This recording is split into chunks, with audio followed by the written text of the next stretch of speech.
What's up, Sparky Coach Podcast? Crowie here with Cam. What's up? Part Welcome back. four? Four. Part four. Four comes after Double hat trick. Yeah, it's why is I saw some bowler took like a triple hat trick and it's 5. Why is I would think not being from cricket a triple hat trick would be 9. Nah, so like a hat trick is 3, and then 4 is double, and then 5 is triple. Don't ask me why, I didn't write the rules. Yeah, no, but like, does it make sense to you, or are you just growing up? Yeah, it makes no sense.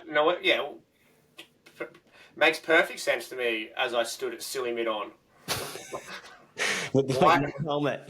Crazy times. That explains a few things. As I stood at point and pointed. It makes no sense at all. I don't know where those positions are. That is the quirk of cricket. And next thing I'm standing in gully, but you're not actually in like a gully or anything like that. You're just in gully. I don't know. That's just one of the quirks of cricket, of the great game that it is. Yeah, all right. Well, we're not here to talk about cricket. We're talking about December, Jan. And big question. Cricket is played in December and January. Yeah, Boxing Day test. Amazing. So we are here to talk about cricket. We are here to talk about how you... Upcoming India v Australia series. Anyway, how you can watch more cricket while other people work for you. That's the plan, right? You can go to the cricket while your team is working for you. Yeah, what a time.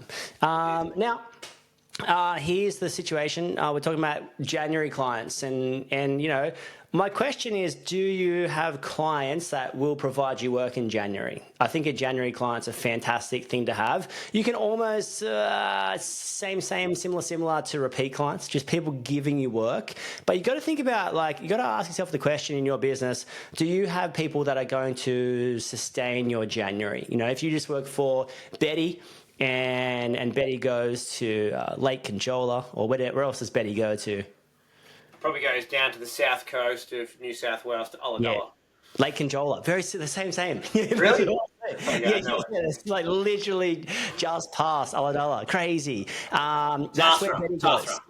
Yeah. Who goes there? Down there for 3 weeks. Betty. Yep. To stay in a tent that she stays in once a year. And if you're doing jobs for mainly the Bettys, chances are your January is going to be relatively quiet. Not like 100% chance, but pretty high probability, you would say. So we're talking about, like, you got to think about who can give you repeat work, but who can give you that repeat work in January? So I want to tell you a few stories from the Crow electrical train. Like last podcast, I shared about the bakery we worked out. We did all their routine testing and tagging and maintenance and all that kind of stuff. It was always one of the first jobs booked back in January. The coolest thing about that kind of work is it's a little bit on a sliding scale. Like, you can pull it forward to December or push it back to late Jan, depending on what you sort of need to do. But I'm talking about, like, builders are a great one. Some job sites don't shut down. They just roll through, and rolling through job site when you're at that rough-in stage or cut-out stage or fit-off stage can provide a great opportunity for like a high volume of work with a low administration costs for yourself or for your operations managers. Also schools. Schools are absolutely, wow, we did so much work at schools over the years. And I think, you know what you're thinking if you're asking a question, how do you get in with schools? And I think you've just got to, I'll share my story here, but how do you get in with schools? We just, one school we got in with was one of my friends, his dad was a maintenance manager there, and I was talking to my friend and I was like, oh, tell your dad to give me a call, you know, like full Rove style, tell your mum to call me. And no, I was telling your mum I said hi, but you know, whatever. And his dad did give me a call, and we got in with this one Catholic school, who then we got in with 19 Catholic schools because of this one phone call sort of. So I think take opportunities. It's all like, funny enough, it kind of a lot of times is about who you know. So if you've got a friend that's a teacher somewhere, or a friend's partner that's a teacher somewhere, coming from where I'm from, the Sutherland Shire, everyone knows a school teacher, everyone knows a tradie. Actually, I'm pretty sure 90% of the population within the boundaries of the Shire are either school teachers or tradies. Or they were, probably a little bit gentrified since I left, that kind of thing. But what about you, Cam? How do you find, what is a January client to you, and how do you find them?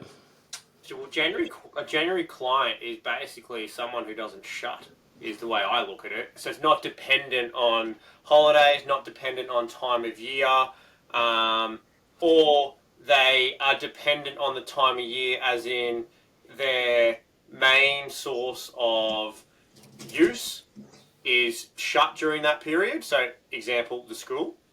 Schools, the kids aren't there, the teachers aren't there.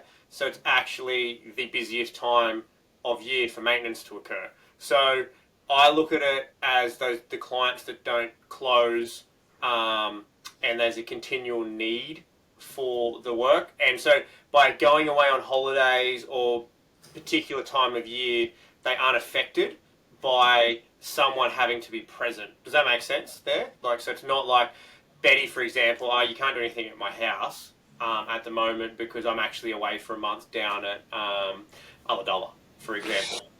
Yes, you are. So that's what a January sort of client looks like. Someone who has the need for you during that period of time, but also that then there's the repeat work during the year also. And so how you go about finding them?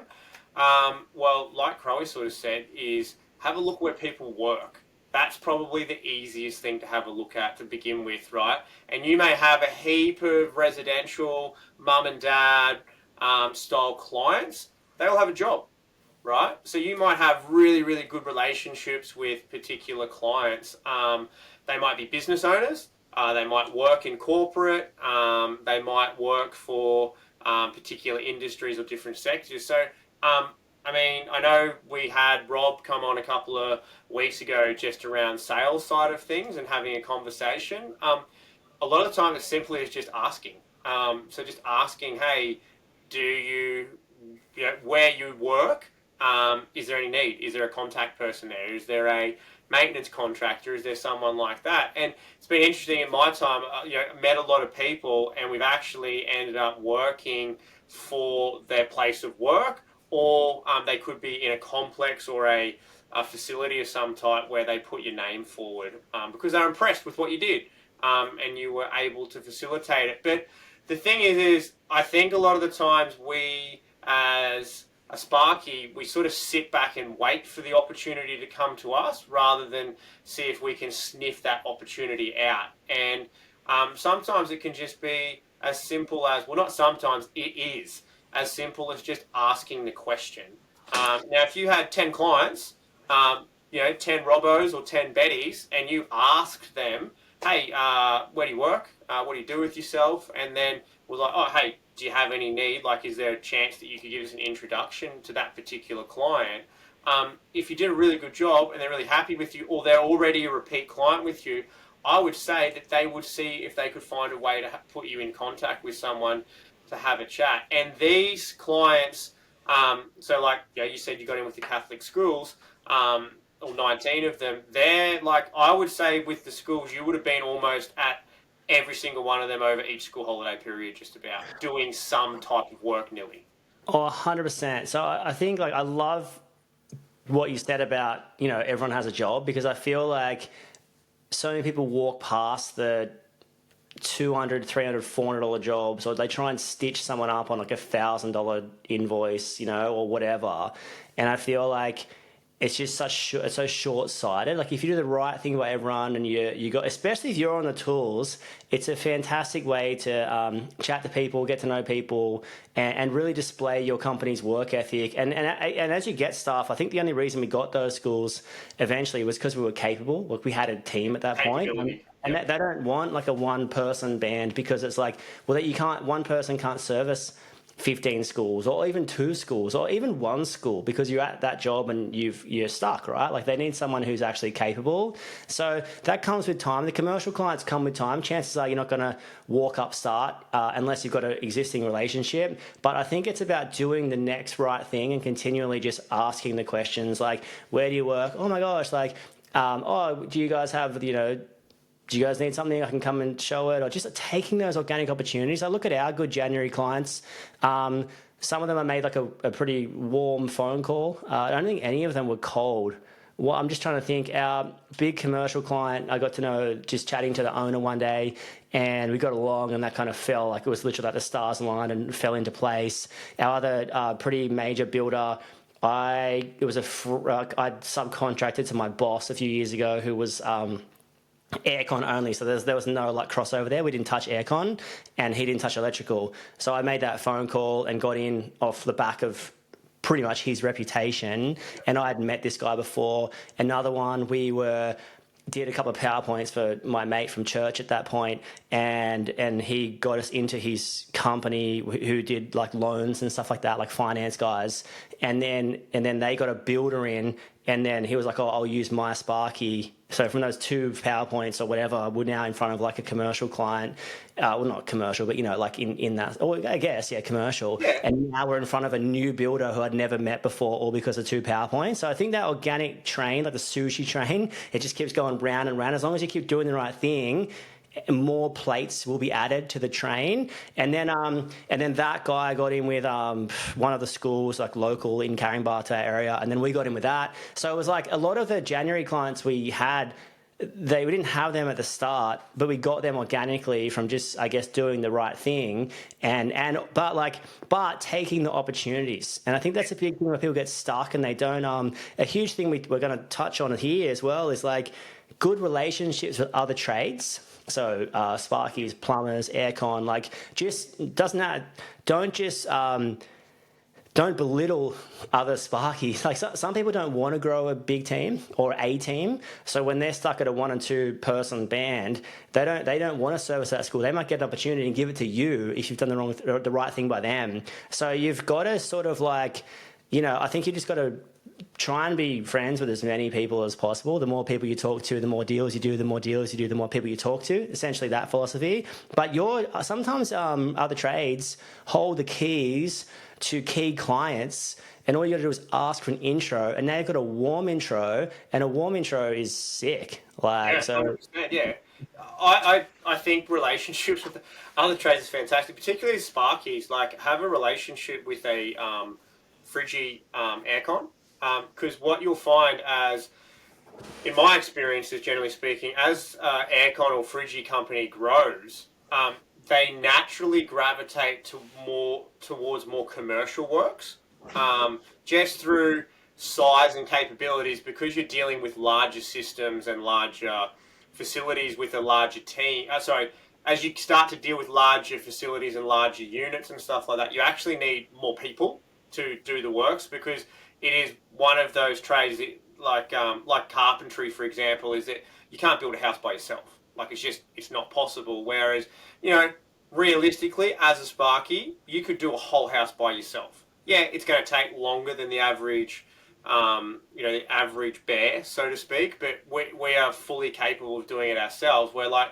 a carpenter's not going to be able to build a house by themselves. Very, very hard for an aircon guy to throw in a 21 kilowatt 3-phase ducted system. Like, the outdoor unit is a couple of 100 kilos.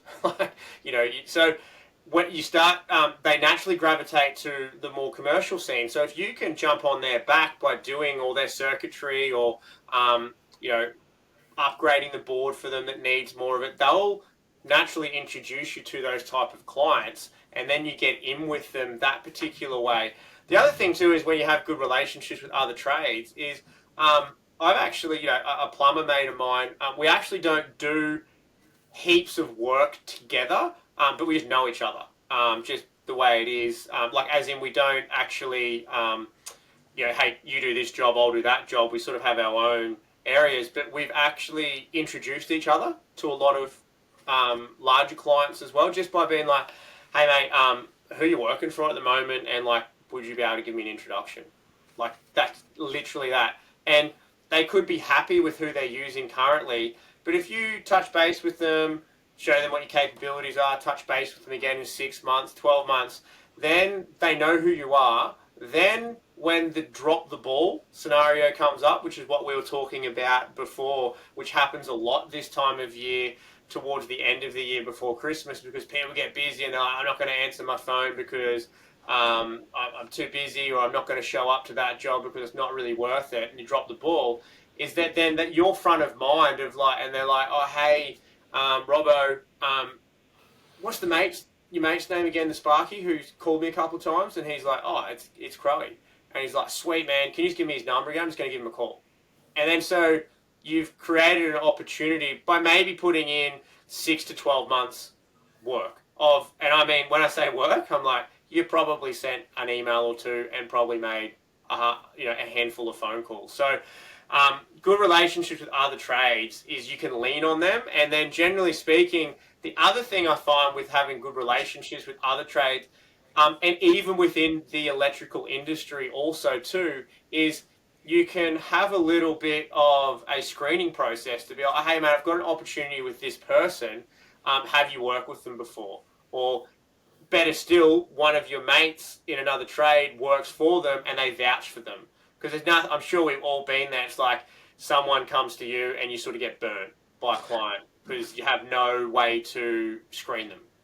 Oh man, I just think back at like some things we used to do, psycho. Like I probably wouldn't do it at this. Like we're taking on jobs for people I didn't know for like 200-300 grand, 350, 400, whatever, and then and you get to know them a bit, but like I really believe you want an in. If you got a job that size, like you want an in with like, if the crap hits the fan, am I going to get paid at the end of the day? But yeah, other trades absolutely hold the keys to your future success, and you're piggybacking onto that. And like I just think also the trade world, in my experience, referral marketing isn't really a thing. This is my experience of it being in the trade. Like people were happy to pass your name on and you're happy to pass other people's name on under the premise that they do the right thing and they're a good fit and they're not going to take the piss, pretty much.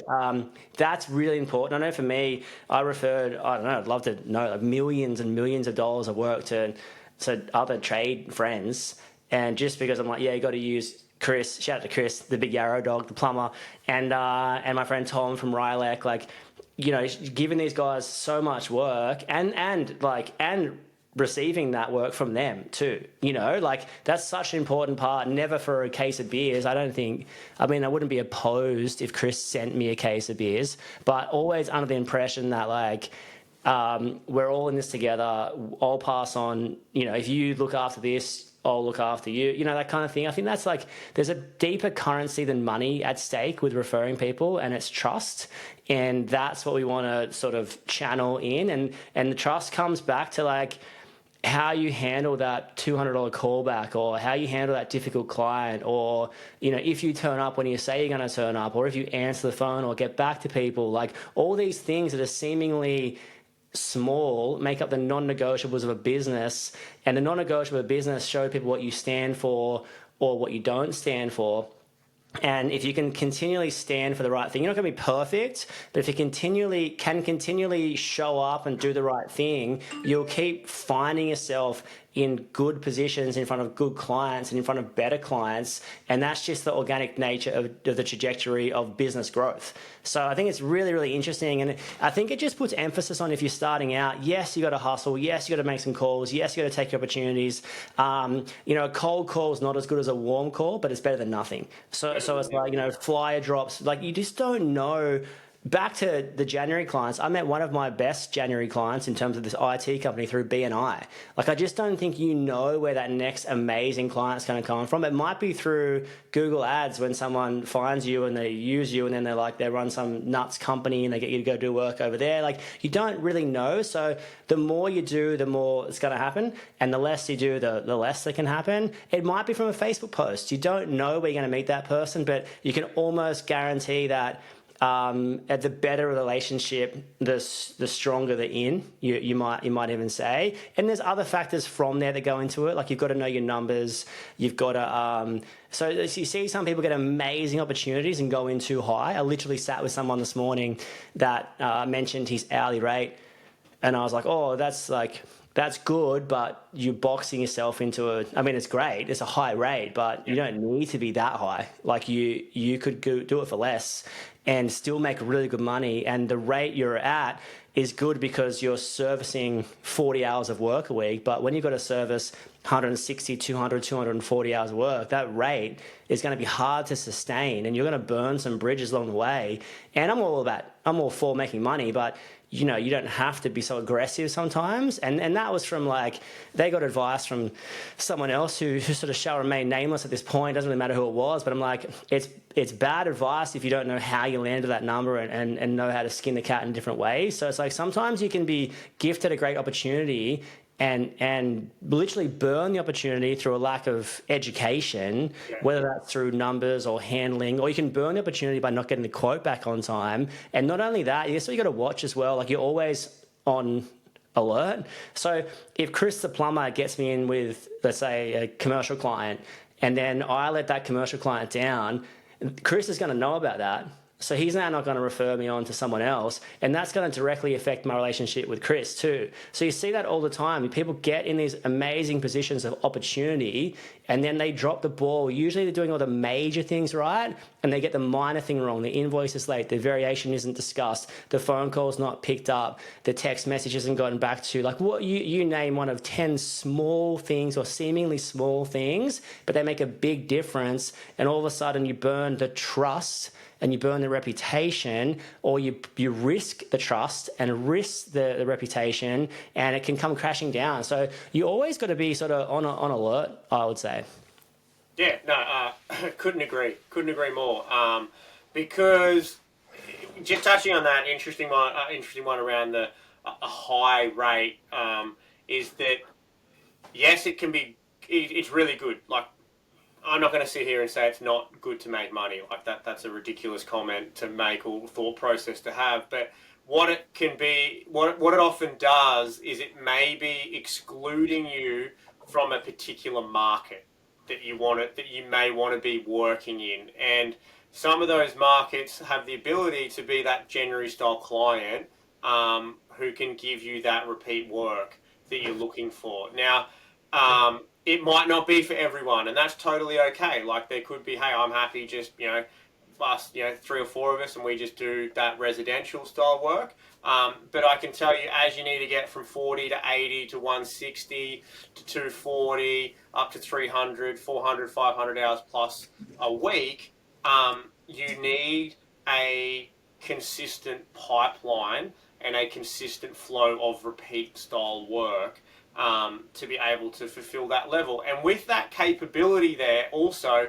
comes really good opportunity, which Crowie touched on before, which you just won't get that door opening for you at a smaller size because they just won't look at you, because it's a strength and numbers mentality. There's like, okay, well, you've got if you've got 15 staff, they're like, look, we know that you can be at multiple jobs on the same day.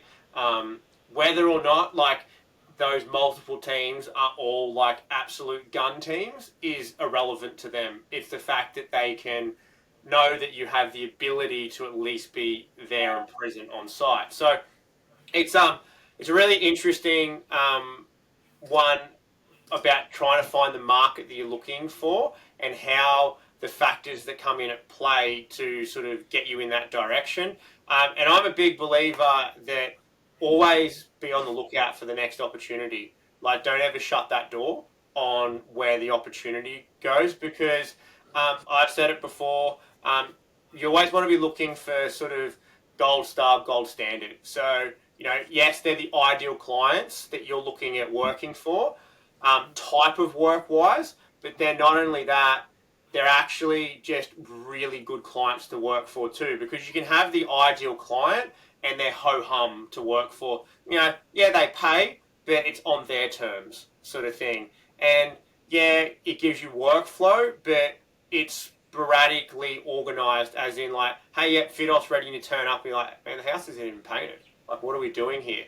So as opposed to, so you can persist with them for a period of time, but then if you're continuing on the lookout, then when you get the next gold standard, gold star client, you can look to replace that person and just be like, look, we don't have the capacity to service you anymore. Look, thanks very much for all the opportunities. Be able to replace them with someone better to make your life easier. And that's why I think you should always be on the lookout for that potential new client who could be bigger and better. 100%. So as we're sort of wrapping this one up, ask yourself the question, do you have the type of clientele that's going to provide you work in January, that's going to provide you repeat work, that's going to provide you good work, that's going to provide you with that sort of like spoon-fed, be here Thursday the 24th between bang, this done, like done for you. That is absolutely worth its weight in gold. In a world where everyone's paying for clicks, paying per cost per acquisition, there's nothing wrong with that, of course, but if you can get it for free, why wouldn't you? So this is your wake-up call, your timely reminder to do the right thing on the $200 jobs, to not belittle the small things, to not bemoan the small things, because all the small things, as Blink-182 say, all the small things lead to the bigger things. And, if you're diligent with what's in your hand, I think you'll have enough to fulfill your pipeline into the future. So take your opportunities, take your chances, go after it, go get it, and we'll see you guys soon. Cheers. Peace.